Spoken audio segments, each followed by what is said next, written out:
5.34 miles, 8 minutes, 58 seconds per mile, 145 beats per minute on average for today, which was one of the darkest days. The sunrise for the day of the footage that you just saw was 7:35 a.m. in the morning.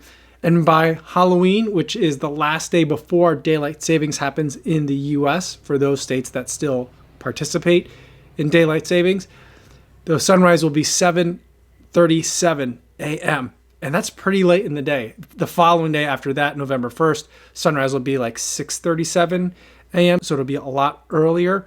But a 7:35 or a 7:37 a.m. sunrise is really late.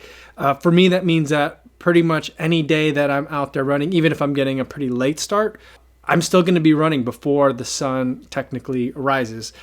Now, if there's no cloud cover, there'll still be first light. So I'll have some kind of like daylight to help guide me. But for a lot of days and any day that it's overcast, when I start running, I've got to have a headlamp on for the first couple of miles, which is not something that I really enjoy doing. But, these days, if I don't run in the morning, I'm not going to be able to really get in a run. So just kind of have to suck it up and do it.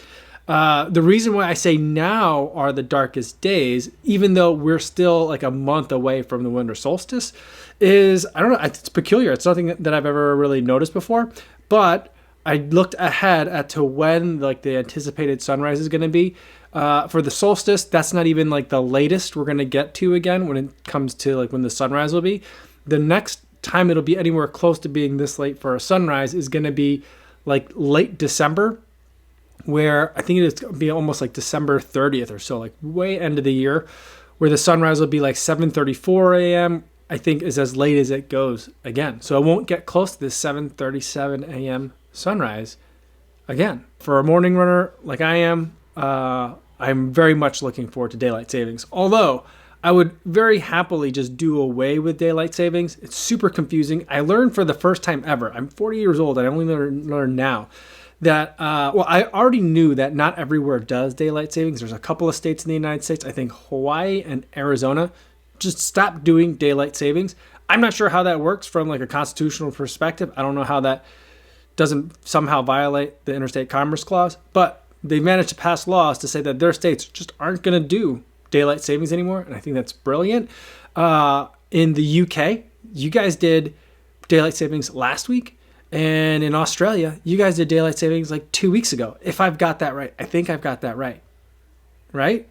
Isn't that weird? I had no idea. I had no idea that there's so much variability, which only further enhances or bolsters the argument that this is just something that we don't need. It's 2020. We don't need daylight savings anymore. I think we should totally get rid of it. It only confuses me. I have a hard enough time with time zones and stuff as it is.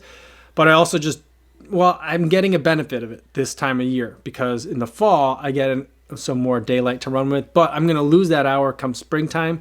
So I'd happily just trade it all and just have one set time and just leave it at that. It's going to be a lot easier for me to kind of figure out. But in the meantime, in the interim, until that can finally go away, if it ever goes away, I hope it goes away, I'll take the win here.